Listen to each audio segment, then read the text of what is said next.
అంటే ఈ యొక్క ఆలయం యొక్క ప్రత్యేకత ఏమిటంటే మనకి అనేకమైనటువంటి శనీశ్వరాలయాలు మన దేశం మొత్తం మీద చాలా అరుదుగా తక్కువగా ఉన్నాయి.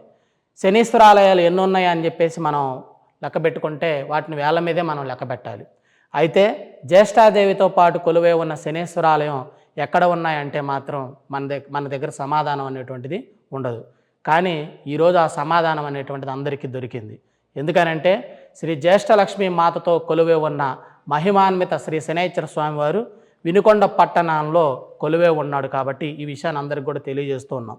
ఇది మన దేశంలోనే అత్యంత అరుదుగా గల శనైశ్వర స్వామి దేవాలయంలో మొట్టమొదటిది. అంతేకాకుండా అమ్మవారితో కూడుకున్నటువంటి దేవాలయాల్లో ప్రప్రథమైనటువంటిది. చాలా చోట శనీశ్వరాలయాలు శివలింగ రూపాల్లోనే పూజలు అందుకుంటూ ఉన్నారు స్వామివారు. అయితే ఇప్పుడు మనకి తూర్పుగోదావరి జిల్లా మందపల్లిలో ఉన్నటువంటి శనీశ్వరాలయం ఏంటంటే అక్కడ ఉన్నటువంటి స్వామివారు మందేశ్వరుడుగా పిలువబడుతున్నాడు. శనిదేవుడు అక్కడ శివలింగాన్ని ప్రతిష్ఠించారు కావున అక్కడ శని పూజలు నిర్వహిస్తూ ఉన్నారు. ఇకపోతే మనకి ఇంకా చాలా చోట్ల ఉన్నటువంటి శనీశ్వరాలన్నింటిలో కూడా స్వామివారు లింగ రూపంలోనే పూజలు అందుకుంటూ ఉన్నారు. కానీ ఇక్కడ ఉన్నటువంటి ఈ వినుకొండ శనైశ్వర స్వామివారి యొక్క విశేషం ఏంటంటే స్వామివారు సాకార రూపంగా కొలువై ఉన్నారు.